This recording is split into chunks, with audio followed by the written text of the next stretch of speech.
रघु नाम का ये आदमी पिछले 15 सालों से एक ऐसे वीरान जगह पर काम करता है जहां दूर दूर तक उसके अलावा कोई इंसान नहीं रहता। उसका काम सिर्फ ट्रेन को हरी झंडी दिखाना है और उस जगह से दिन भर में सिर्फ 2 ही ट्रेन गुजरती है। इसलिए रघु को ट्रेन का समय अच्छे से याद हो गया था। लेकिन एक दिन ट्रेन गुजरने के बाद रघु को कुछ अजीब महसूस होता है और जब वो पुल के पास जाकर देखता है तो नीचे एक लड़की जमीन पर पड़ी होती है। रघु उसके नाक के पास उंगली रखकर देखता है तो उसकी सांसें चल रही होती है। रघु उसे तुरंत उठाकर अपने घर में ले आता है और उसे बिस्तर पर लेटा देता है। रघु 15 सालों बाद किसी लड़की को देख रहा था, इसलिए वो उसके पास बैठकर उसे अच्छे से देखने लगता है। लेकिन तभी अचानक लड़की को होश आ जाता है और वो उठ के बैठ जाती है, जिससे रघु उसके लिए पानी लाता है और उससे पूछता है आखिर वो ट्रेन से क्यों कूदी थी। लड़की रघु को बताती है वो अपने पति के साथ कहीं जा रही थी और उसके बाद का उसे कुछ भी याद नहीं है। रघु उसके लिए चाय बनाने लगता है पर लड़की उठकर वहाँ से जाने लगती है, जिससे जब रघु उससे पूछता है तो वो बताती है उसे वहाँ से जाना होगा क्योंकि उसका पति उसका इंतजार कर रहा होगा। रघु उसे उस जगह के बारे में बताने की कोशिश करता है पर लड़की बिना सुने ही निकल जाती है और जब वो बाहर देखती है तो उसके होश उड़ जाते हैं क्योंकि दूर दूर तक सिर्फ बंजर रेगिस्तान था। फिर भी लड़की बिना सोचे ही पैदल आगे बढ़ने लगती है, लेकिन चलते चलते अब शाम हो जाती है पर उसे इस बंजर रेगिस्तान के अलावा कुछ भी नहीं मिलता और भारी थकावट के कारण वो दोबारा बेहोश हो जाती है। लेकिन जब उसे दोबारा होश आता है तो वो फिर से रघु को अपने सामने पाती है। रघु उसे अपने बारे में बताता है कि वो पिछले 15 सालों यहाँ रेलवे के गेटमैन का काम करता है। अब रात होते ही रघु लड़की के लिए खाना लाता है पर लड़की उससे कहती है उसे भूख नहीं है और उसे अपने पति के पास जाना है, जिससे रघु उससे कहता है आपके पति जल्द ही आपको ढूंढते हुए आ जाएंगे, लेकिन पहले खाना खा लो। पर लड़की वो खाना खाने से झिझक रही होती है, जिससे रघु उसे बताता है कि कैसे उसे 80 किलोमीटर दूर से चावल की बोरी उठाकर लानी पड़ती है, इसलिए इस खाने को वेस्ट मत करना। यह सुनकर लड़की वो खाना खा लेती है। अब रात में सोने के लिए रघु घर की एकमात्र चारपाई पे लड़की के लिए बिस्तर बिछा देता है और खुद के लिए जमीन पर बिस्तर बिछाता है। लेकिन अब वो जैसे ही दरवाजा बंद करने लगता है लड़की डर से उसे रोक देती है, जिससे रघु दरवाजा खुला ही रहने देता है और दोनों अपनी अपनी जगह पर सो जाते हैं। लेकिन आधी रात को लड़की की नींद अचानक खुल जाती है और उसे बाहर से किसी के बात करने की आवाज सुनाई देती है। वो हल्के हल्के कदमों से डरते हुए बाहर जाती है, लेकिन बाहर रघु के अलावा कोई भी नहीं होता। रघु लड़की को बताता है उसे नींद कम आती है, इसलिए वो सिग्नल के साथ बात कर लेता है। अब दूसरे दिन जब लड़की सुबह जागती है तो रघु बाहर कुछ काम कर रहा होता है। अब रघु लड़की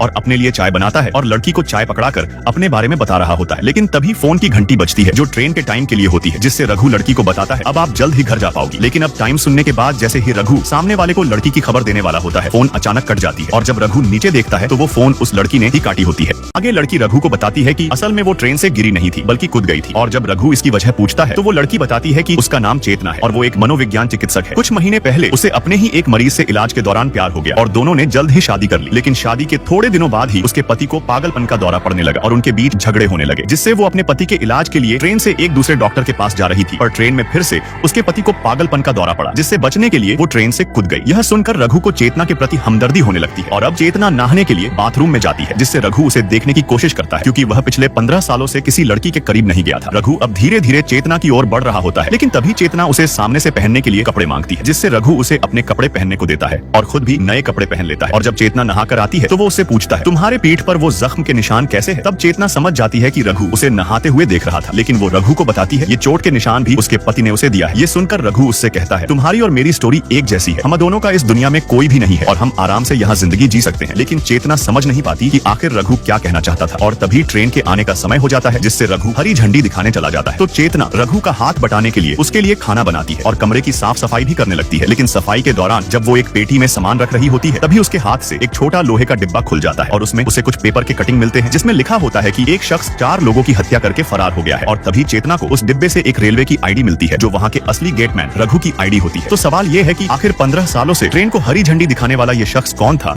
चेतना को सफाई के दौरान पता चलता है रघु एक हत्यारा है और साथ ही उसने वहाँ के असली गेटमैन की पहचान भी चुराई है। अब आगे जैसे ही रघु घर के अंदर आता है तो घर में सब कुछ नॉर्मल होता है और चेतना खाना बना रही होती है। रघु चेतना से बात करते हुए उसकी ओर बढ़ता है पर चेतना डर के मारे जवाब नहीं देती, जिससे रघु को थोड़ा शक होता है और तभी रघु की नजर नीचे गिरे आईडी पर जाती है और उसे समझ आ जाता है चेतना उसकी सच्चाई जान चुकी है। और अब रघु जैसे ही चेतना की ओर बढ़ता है वो हाथ में चाकू उठा लेती है, जिससे रघु उसे समझाता है उसे डरने की जरूरत नहीं है और अब वो उसे अपनी सच्चाई बताता है। वो बताता है कि उसकी माँ ने उसके लिए एक लड़की देखी थी जो उसे पहली नजर में ही भाग गई और उन्होंने जल्द ही शादी कर ली। लेकिन शादी के कुछ दिनों बाद ही रघु की माँ गुजर गई, जिससे उसकी पत्नी ने अपने एक रिश्तेदार को घर बुलाया ताकि वो रघु के काम में मदद करे और इसके 1 साल बाद ही रघु का एक बेटा हुआ। इस दौरान रघु ने पत्नी के रिश्तेदार के लिए लड़की भी ढूंढी पर उसे कोई भी लड़की पसंद नहीं आती थी और उसके 1 साल बाद रघु की एक बेटी हुई। तब उसकी पत्नी ने उसे नसबंदी कराने को कहा क्योंकि अब उन्हें और बच्चे नहीं चाहिए थे। लेकिन जब रघु डॉक्टर के पास गया तो वहाँ उसे पता चला असल में वो कभी बाप बन ही नहीं सकता। और जब रघु घर गया तो उसकी पत्नी और उसका रिश्तेदार साथ में होते हैं। ये देखने के बाद रघु समझ जाता है उसकी पत्नी का अफेयर है और वो 2 बच्चे भी पत्नी के रिश्तेदार के हैं। हैं। मतलब कि रघु की कोई फैमिली है ही नहीं। इससे रघु को बहुत दुख हुआ और उसने उन चारों को मार डाला और इसके बाद वो पुलिस से बचते बचाते हुए इस वीरान जगह पर पहुंचा और यहाँ